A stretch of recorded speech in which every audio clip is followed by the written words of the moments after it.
जय हिंद। नमस्कार साथियों, आप सभी लोगों का मोस्ट वेलकम है आज के इस नए क्लास में। साथियों, आज के इस क्लास में हम सभी लोग जो पढ़ने वाले हैं एसएससी एमटीएस के एग्ज़ाम के लिए मोस्ट इम्पॉर्टेंट प्रीवियस ईयर के क्वेश्चन को, जो कि साथियों आपके एसएससी एमटीएस के एग्ज़ाम के लिए काफ़ी इम्पोर्टेंट है। तो आप सभी लोग जो इस क्लास को बिल्कुल अच्छी तरीके से लास्ट तक देखिएगा और इस क्लास में दिए जाने वाले सभी प्रश्न को साथियों आप अच्छी तरीके से ज़रूर याद कर लीजिएगा, जिससे कि आप लोग जो अपने एग्जाम में सभी क्वेश्चन को आसानी तरीके से बना पाएंगे।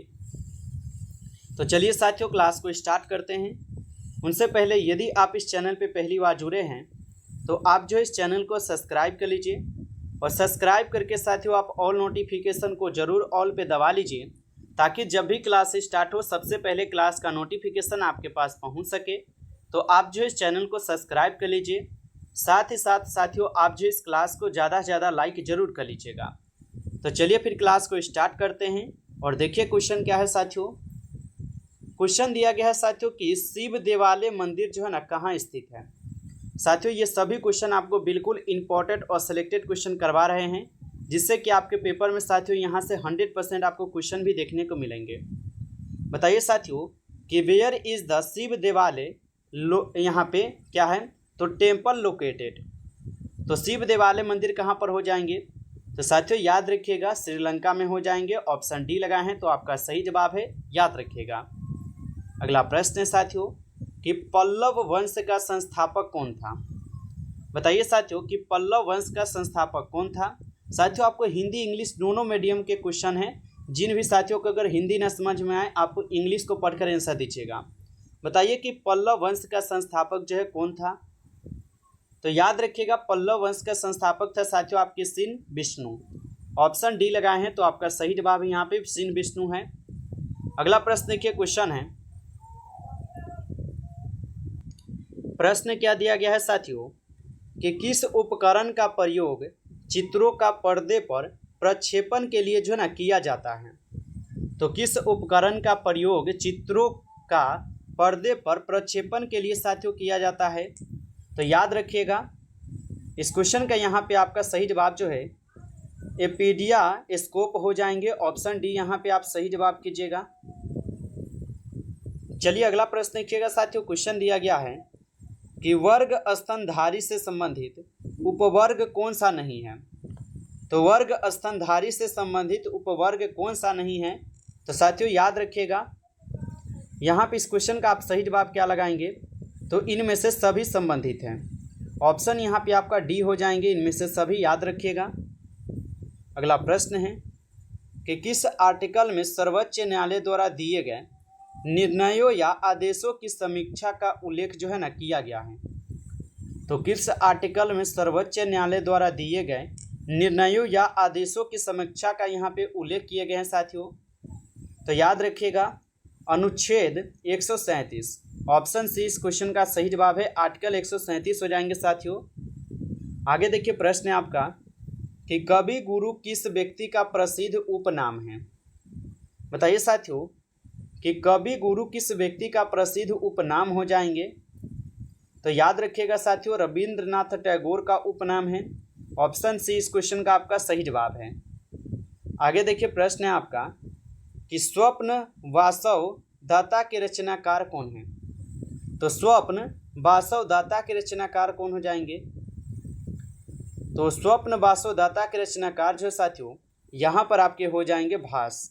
ऑप्शन डी कीजिएगा, यहाँ पे आप लोग का सही जवाब हो जाएगा, याद रखिएगा। अगला प्रश्न है आपका कि यहाँ पे सर्वशक्ति सम्मान जो है ना कब शुरू किया गया था। बताइए कि व्हेन वाज द सर्वशक्ति सम्मान स्टार्टेड। तो सर्वशक्ति सम्मान को कब शुरू किया गया था। तो याद रखिएगा साथियों 1991 में। ऑप्शन ए आपका सही जवाब होगा 1991 में। अगला प्रश्न देखिए, क्वेश्चन है ONGC का स्थापना वर्ष मुख्यालय है। तो ONGC का स्थापना वर्ष एवं मुख्यालय कहाँ पर है साथियों, आपको ये बताना है।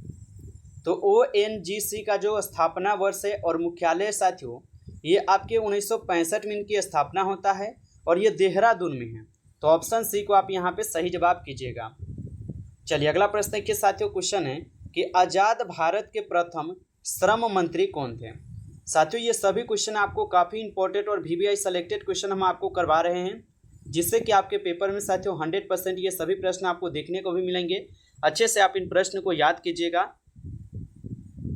और बताइए कि आज़ाद भारत के प्रथम श्रम मंत्री कौन थे।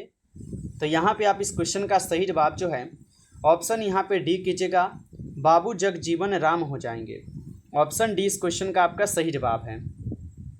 अगला प्रश्न है, निम्न में से किस गायन शैली के जनक स्वामी हरिदास हैं। तो निम्न में से किस गायन शैली का जनक जो है ना यहाँ पे स्वामी हरिदास हो जाएंगे। तो याद रखिएगा ध्रुव पद का हो जाएगा। ऑप्शन डी इस क्वेश्चन का सही जवाब है, ध्रुव पद। अगला प्रश्न के क्वेश्चन है कि मरखा घाटी जो है ना कहाँ स्थित है। बताइए कि मरखा घाटी साथियों कहाँ पर स्थित है। तो मरखा घाटी आप लोग याद रखेंगे लद्दाख में स्थित है। ऑप्शन डी इस क्वेश्चन का आपका सही जवाब है, लद्दाख में। आगे देखिए साथियों प्रश्न है कि ब्यास एवं सतलज के मध्य स्थित दोआब का क्या नाम है। बताइए साथियों कि ब्यास एवं सतलज के मध्य स्थित दोआब का क्या नाम है।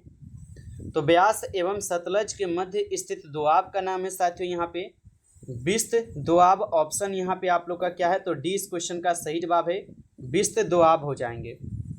अगला प्रश्न है साथियों कि भारत के नियंत्रक एवं महालेखा परीक्षक का उल्लेख किस आर्टिकल में जो है ना किया गया है। तो भारत के नियंत्रक एवं महालेखा परीक्षक का उल्लेख किस आर्टिकल में किया गया है। तो साथियों याद रखिएगा यह आपके आर्टिकल 148 में की गई है। ऑप्शन सी इस क्वेश्चन का आपका सही जवाब है। अगला प्रश्न है साथियों कि भारत का शीत मरुस्थल किसे कहते हैं। साथियों लगाइए आंसर। और अभी तक आप इस क्लास को साथियों लाइक नहीं किए हैं तो आप इस क्लास को पहले ही ज़्यादा से ज़्यादा एक बार लाइक कर लीजिए। चैनल पे पहली बार यदि आप जुड़े हैं तो आप इस चैनल को सब्सक्राइब करके ऑल नोटिफिकेशन को आप ऑल पे दबा लीजिए, ताकि जब भी क्लास स्टार्ट हो सबसे पहले क्लास का नोटिफिकेशन आपके पास पहुँच सके। तो आप इस चैनल को सब्सक्राइब कर लीजिए। और साथियों यदि आपको रिवीजन के लिए PDF चाहिए तो आप कमेंट में हमें जरूर बताइएगा, ताकि आपको भी PDF जो है यहाँ से बिल्कुल फ्री ऑफ कॉस्ट आपको प्रोवाइड कर सके और आप रिवीजन अच्छे से कर पाएंगे। तो आप ज़रूर कमेंट में हमें PDF के लिए बताइएगा साथियों। और बताइए कि भारत का शीत मरुस्थल जो है ना किसे कहते हैं। तो यहाँ पे आप इस क्वेश्चन का सही जवाब ऑप्शन ए कीजिएगा, लद्दाख। ऑप्शन ए सही जवाब है, लद्दाख हो जाएंगे। अगला प्रश्न है आपका कि किस द्वीप का नाम बदलकर नेताजी सुभाष चंद्र बोस कर दिया गया है।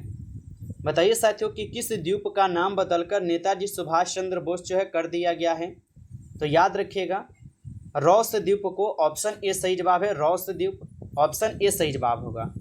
अगला प्रश्न है आपका कि गद्दी भोटिया किन्नौर किस राज्य की जनजातियां है।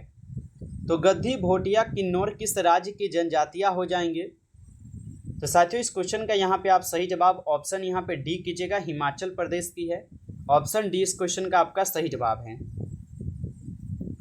अगला प्रश्न देखिए साथियों, यहाँ पे क्वेश्चन है कि पृथ्वी का आकार नारंगी के समान किसने साबित किया था।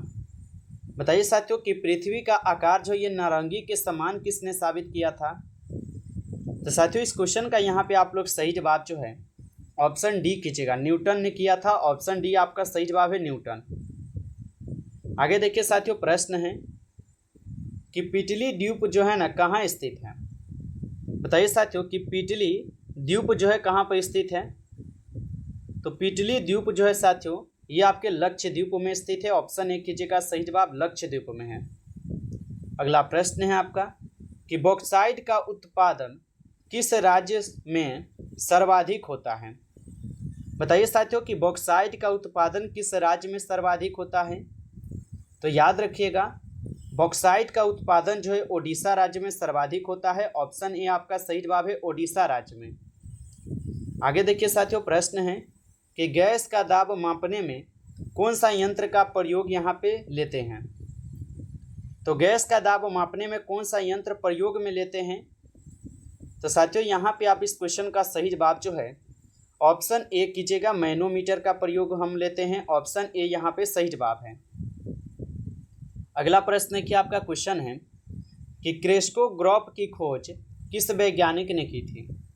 तो क्रेस्कोग्राफ की खोज जो है साथियों किस वैज्ञानिक ने की थी। तो क्रेस्कोग्राफ की खोज किए गए थे जगदीश चंद्र बोस के द्वारा। ऑप्शन डी इस क्वेश्चन का आपका सही जवाब है, जगदीश चंद्र बोस के द्वारा। अगला प्रश्न के साथियों क्वेश्चन है कि पिंक ई रिक्शा योजना को निम्न में से किस राज्य में शुरू किया गया है। तो पिंक ई रिक्शा योजना को निम्न में से किस राज्य में शुरू किया गया है। तो साथियों इस क्वेश्चन का सही जवाब ऑप्शन ए कीजिएगा, महाराष्ट्र में। ऑप्शन ए सही जवाब है, महाराष्ट्र। अगला प्रश्न के साथियों क्वेश्चन है कि 2011 की जनगणना के अनुसार भारत का लिंग अनुपात कितना है।